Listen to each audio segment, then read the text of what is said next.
Bonjour à tous. Cette série de vidéos est consacrée au système immunitaire, et nous avons vu que notre immunité peut être subdivisée en deux grands volets, l'immunité innée, qu'on appelle aussi l'immunité naturelle, et l'immunité adaptative. Dans la précédente vidéo, je vous ai présenté les caractéristiques générales de l'immunité innée, ainsi que ses principaux composants. L'immunité innée constitue, dès la naissance, une première ligne de défense face à un agent pathogène, un tissu lésé ou une cellule cancéreuse. L'immunité innée met notamment en jeu une réaction qu'on appelle l'inflammation ou la réaction inflammatoire, dont la présentation va faire l'objet de cette vidéo. En cas d'exposition excessive au soleil sans protection solaire préalable, vous allez déclencher une réaction au niveau de la peau que vous avez exposée. Votre peau va rougir, elle va devenir douloureuse et elle peut former des cloques. Puis en quelques jours, ces signes vont disparaître. Ce coup de soleil est un exemple de réaction inflammatoire. Cette réaction inflammatoire est d'apparition rapide, elle est locale et transitoire. On la qualifie de réaction inflammatoire aiguë. La réaction inflammatoire se produit chez les animaux vertébrés, par exemple chez l'homme, et il s'agit d'une réponse physiologique normale et stéréotypée. Elle peut être non seulement provoquée par une exposition prolongée au soleil, mais aussi par toute agression tissulaire, quelle qu'en soit la nature. La réaction inflammatoire peut ainsi être déclenchée par des agents physiques tels que des ultraviolets, une brûlure, une gelure ou un traumatisme conduisant à une plaie. La réaction inflammatoire peut aussi être induite par des agents chimiques tels qu'une substance irritante, une toxine ou un venin. Et la réaction inflammatoire peut également être provoquée par un agent infectieux comme un virus, une bactérie ou un parasite. Remontons maintenant le temps pour évoquer un médecin dénommé Aulus Cornelius Celsus, ou plus simplement Cels. Ce médecin romain vécut de la fin du 1er siècle avant Jésus-Christ au début du 1er siècle. Cels va décrire dans un traité de médecine les 4 signes cardinaux de l'inflammation. En latin, ces 4 signes sont calor, rubor, tumor et dolor, c'est-à-dire chaleur, rougeur, gonflement ou œdème et douleur. Ces 4 symptômes de l'inflammation forment ce que l'on appelle le quadrilatère de Cels.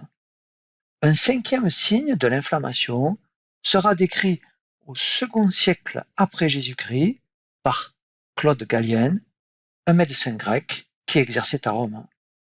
Ce 5e signe est la perte de fonction ou impotence fonctionnelle qu'on peut ajouter aux 4 symptômes locaux décrits par Cels pour caractériser la réaction inflammatoire. La réaction inflammatoire est une réaction tissulaire qui va fournir rapidement des médiateurs de défense qui sont des cellules et des protéines circulantes aux endroits où ces médiateurs sont nécessaires, c'est-à-dire dans les zones où le tissu a été lésé ou bien au niveau des foyers infectieux. La réaction inflammatoire concerne d'abord l'immunité innée avant de mobiliser les cellules de l'immunité adaptative. Le point de départ de la réaction inflammatoire aiguë est la présence de cellules abîmées par l'agression et la présence possible de microbes à combattre. Les microbes portent des motifs moléculaires qui constituent des signaux reconnus par des récepteurs de l'immunité innée. Les cellules agressées libèrent des molécules qui sont aussi des signaux d'alerte.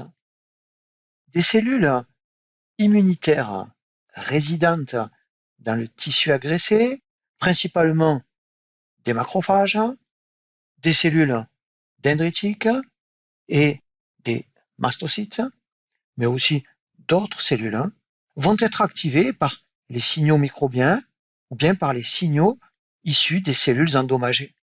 La perception de ces signaux s'effectue par la reconnaissance de motifs moléculaires très conservés qui sont exprimés soit spécifiquement par des microbes, soit qui dérivent de l'altération de molécules du soi sous l'effet de ces microbes. Ces différents motifs moléculaires sont reconnus par les récepteurs de l'immunité innée, appelés les PRR, ou récepteurs de reconnaissance des motifs moléculaires. Les PRR sont multiples mais invariants.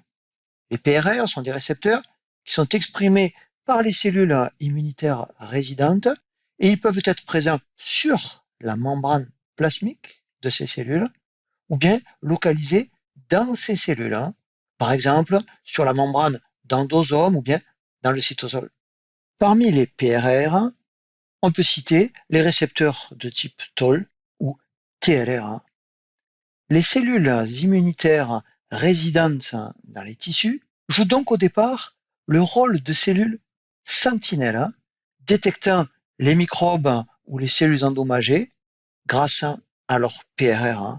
Et ces cellules sentinelles vont répondre à ces signaux de danger en libérant dans le tissu des médiateurs inflammatoires. Parmi ces médiateurs inflammatoires, on doit citer des cytokines qui sont représentés ici par des petits ronds bleus. Et parmi ces cytokines, on trouve notamment l'interleukine 1 et le TNF-alpha. Les cellules sentinelles vont également libérer d'autres médiateurs comme l'histamine et des prostaglandines qui sont représentés ici par ces losanges bleus. Certains de ces médiateurs libérés par les cellules sentinelles, par exemple l'histamine et des prostaglandines, vont agir sur les cellules endothéliales de la paroi des capillaires sanguins ou des vénules et déclenchent localement la vasodilatation et l'augmentation de la perméabilité vasculaire, ce qui va entraîner la sortie vers le tissu de liquides et de protéines plasmatiques, telles que les protéines du complément, qui sont représentées ici par des rectangles verts, protéines du complément qui vont exercer des effets antimicrobiens que j'avais évoqués dans la précédente vidéo. Des cytokines sécrétées par ces cellules sentinelles activées, par exemple l'interleukine 1 et le TNF-alpha, vont augmenter l'expression à la surface de l'endothélium vasculaire de molécules d'adhérence telles que des sélectines et des protéines CAM, CAM signifiant molécules d'adhésion cellulaire. Ces cytokines vont augmenter aussi la sécrétion par les cellules endothéliales, mais aussi par les macrophages et par les mastocytes tissulaires, de cytokines à effet attractif qu'on appelle des chimiokines et qui sont représentées ici en jaune. On les appelle des chimiokines parce que ces substances chimiques exercent un effet chimiotactique. Le chimiotactisme est le déplacement d'une cellule en réponse au gradient de concentration d'une substance. Les chimiokines libérées par l'endothélium et par des cellules résidentes activées vont agir sur des globules blancs, c'est-à-dire sur des leucocytes qui circulent au départ dans le sang. Et les chimiokines vont attirer ces globules blancs vers le tissu lésé ou infecté. Et ainsi, l'expression de molécules d'adhérence et de chimiokines va permettre à des leucocytes de sortir du sang et de gagner le site extravasculaire lésé ou infecté.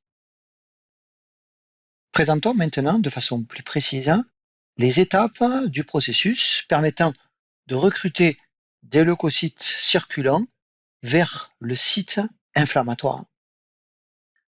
Des sélectines endothéliales, représentées ici en bleu, exprimées à la surface des cellules endothéliales activées vont se lier faiblement à des ligands des sélectines qui sont présents sur la membrane des leucocytes.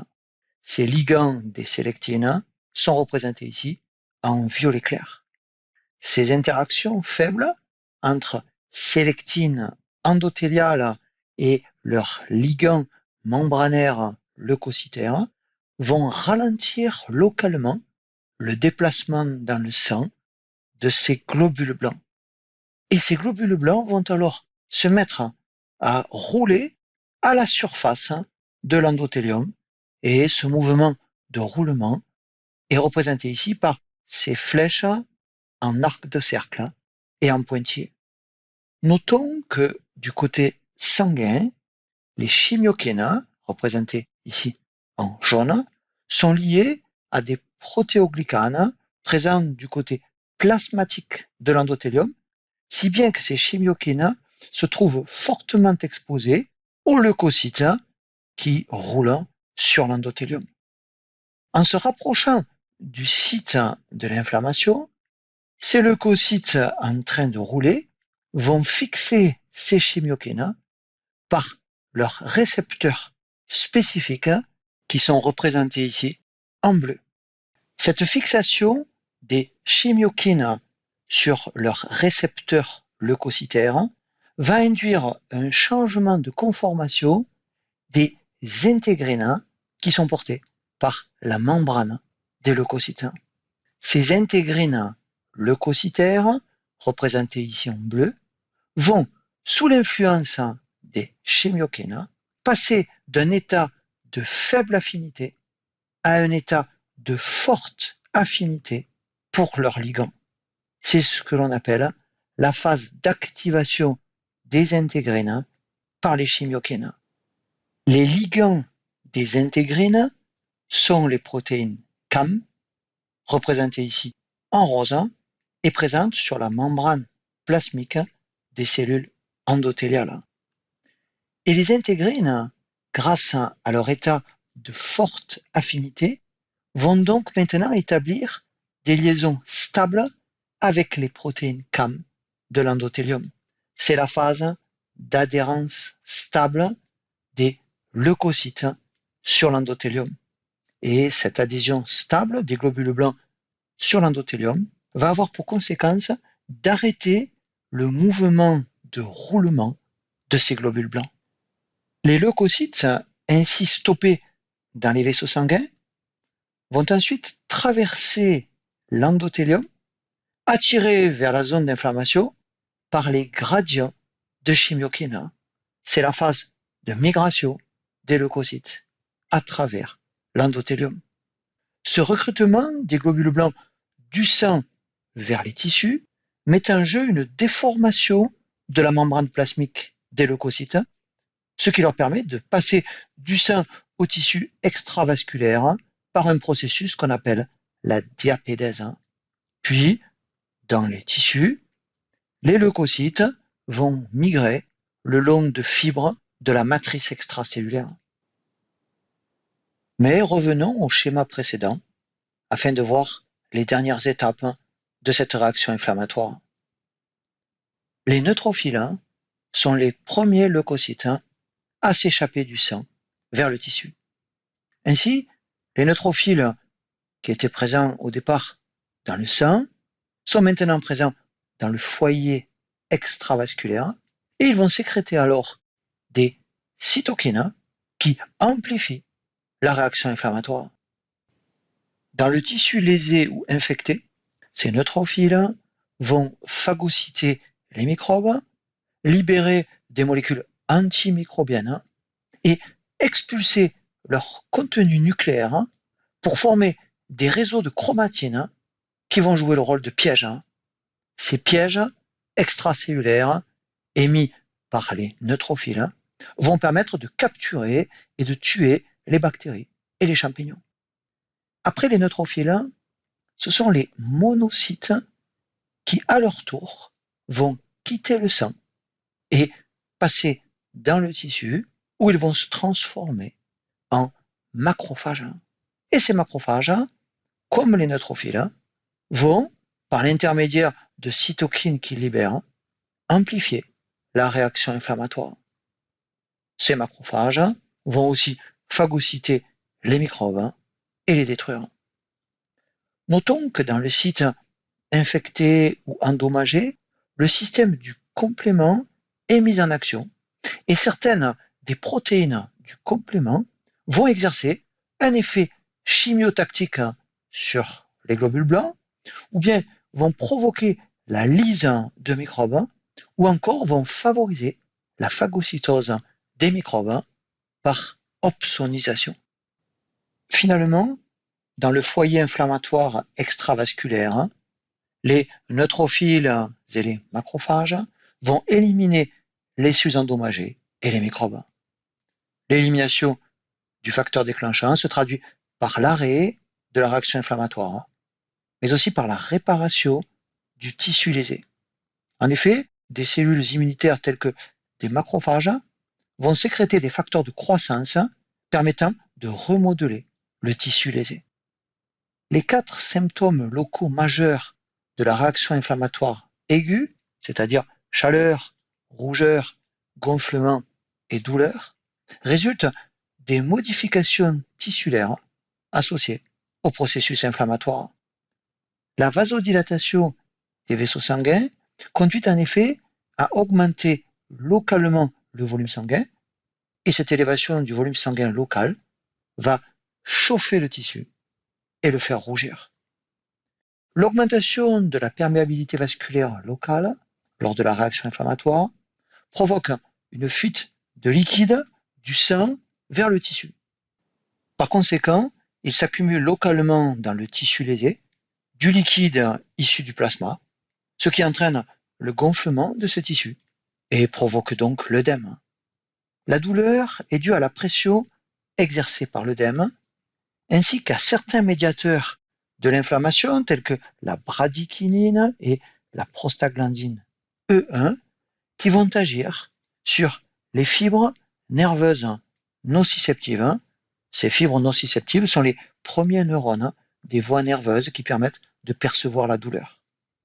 Certains médiateurs de l'inflammation peuvent passer dans la circulation sanguine. Ainsi, l'interleukine 1, produite principalement par les macrophages activés lors de la réaction inflammatoire, va passer aussi dans la circulation générale et agir dans une partie du cerveau qu'on appelle l'hypothalamus. Et cette interleukine 1 va en quelque sorte reprogrammer le centre thermorégulateur de l'hypothalamus, conduisant à une augmentation de la température corporelle et donc provoquant la fièvre. Et la fièvre va participer à la lutte antimicrobienne parce qu'en élevant un peu la température corporelle, l'efficacité du système immunitaire se trouve accrue et la multiplication du microbe peut être ralentie. L'interleukine 1, mais aussi le TNF-alpha, sont des cytokines pro-inflammatoires libérées notamment par les cellules résidentes de l'immunité innée. Et ces cytokines vont aussi agir sur les cellules du foie, provoquant une augmentation de la synthèse hépatique des protéines dites de la phase aiguë, qui sont des protéines antimicrobiennes, telles que les protéines du complément. Dans le foyer inflammatoire, certaines cellules immunitaires à activité phagocytaire, comme des cellules dendritiques, vont, après capture et dégradation du microbe, migrer par exemple dans les ganglions lymphatiques situés à proximité du foyer inflammatoire, pour présenter alors aux lymphocytes T des fragments de molécules de l'agent pathogène, ce qui va permettre de déclencher les réponses de l'immunité adaptative que nous traiterons dans d'autres vidéos. La réaction inflammatoire concerne donc en premier lieu l'immunité innée avant de mobiliser les cellules de l'immunité adaptative. Nous venons de voir que la réaction inflammatoire aiguë, avec ces 4 symptômes, aboutit à l'élimination du microbe et à la réparation du tissu lésé. Cette réaction inflammatoire aiguë est donc bénéfique à notre santé. Mais lorsqu'elle se prolonge, l'inflammation est alors qualifiée de chronique et elle va devenir nuisible à notre santé. Ainsi, la réaction inflammatoire peut endommager des tissus si l'organisme ne parvient pas à contrôler cette réaction inflammatoire, comme c'est par exemple le cas des maladies inflammatoires chroniques. Et parmi ces maladies inflammatoires chroniques, on peut citer la maladie de Crohn, qui affecte l'intestin, la polyarthrite rhumatoïde, qui affecte les articulations, et le psoriasis, qui affecte la peau. Notons qu'il existe des médicaments anti-inflammatoires qui vont agir en empêchant la synthèse de certains médiateurs de l'inflammation, notamment par exemple en empêchant la synthèse des prostaglandines. L'aspirine, que vous connaissez bien, et un médicament nommé l'ibuprofène agissent en bloquant le site actif d'une enzyme appelée COX-2 ou cyclooxygénase 2. Cette enzyme COX-2 est normalement impliquée dans la synthèse des prostaglandines. Et des molécules médiatrices de l'inflammation sont des prostaglandines, responsables notamment de la sensation de douleur. Et ainsi, lors d'une réaction inflammatoire, l'aspirine et l'ibuprofène permettent de calmer la douleur liée à l'inflammation. On dira que ces deux médicaments sont des antalgiques, ce qui signifie qu'ils réduisent la douleur. Et comme les prostaglandines sont impliquées dans la réaction inflammatoire, ces deux médicaments sont aussi utilisés pour réduire la réaction inflammatoire et on va donc les qualifier aussi de médicaments anti-inflammatoires. Voici donc la réponse à la question 3. La réaction inflammatoire est un processus stéréotypé et rapide, mis en route chez les vertébrés, en réponse à une infection ou à une blessure locale. Ces 4 signes majeurs sont la rougeur, la chaleur, le gonflement ou œdème et la douleur. Au départ, la présence dans un tissu d'agents pathogènes ou de cellules lésées va activer des cellules immunitaires résidentes, qu'on appelle aussi des cellules sentinelles, qui sont des macrophages, des cellules dendritiques, des mastocytes, ainsi que d'autres cellules. Et ces cellules sentinelles activées vont alors libérer des médiateurs de l'inflammation. Certains de ces médiateurs, comme par exemple l'histamine et des prostaglandines, vont provoquer une vasodilatation et une augmentation de la perméabilité vasculaire, ce qui entraîne le passage de protéines du sang vers le tissu lésé. C'est par exemple le cas des protéines du complément, lesquelles vont exercer, après activation dans le tissu, un effet antimicrobien. D'autres de ces médiateurs de l'inflammation, comme l'interleukine 1 et le TNF-alpha, augmentent d'une part l'expression par l'endothélium de molécules d'adhérence et augmentent d'autre part l'expression par les cellules résidentes de chimiokines qui favorisent le passage des leucocytes, et plus précisément des neutrophiles puis des monocytes, du sang aux tissus lésés ou infectés. Ces leucocytes, c'est-à-dire les neutrophiles et les macrophages qui sont issus des monocytes sanguins, vont alors amplifier l'inflammation, détruire les microbes, éliminer les cellules endommagées et amorcer les processus de réparation tissulaire. La réaction inflammatoire est un mécanisme fondamental de notre immunité innée. Notre immunité innée constitue une première ligne de défense de notre organisme. Mais elle n'est pas suffisante pour nous protéger totalement contre les maladies infectieuses, notamment parce que les pathogènes ont mis en place des stratégies pour échapper aux réactions immunitaires innées. Et une seconde ligne de défense sera alors mise en jeu, constituant l'immunité adaptative, dont les réponses sont plus lentes à se mettre en place que celles de l'immunité innée, mais ces réponses immunitaires adaptatives sont beaucoup plus spécifiques que les réponses immunitaires innées et elles sont également très efficaces pour mettre un terme à l'infection. C'est ce second volet de l'immunité, l'immunité adaptative, que j'aborderai dans les prochaines vidéos. Je vous remercie vivement pour votre attention et je vous dis donc à très bientôt pour la suite de ces enseignements d'immunologie.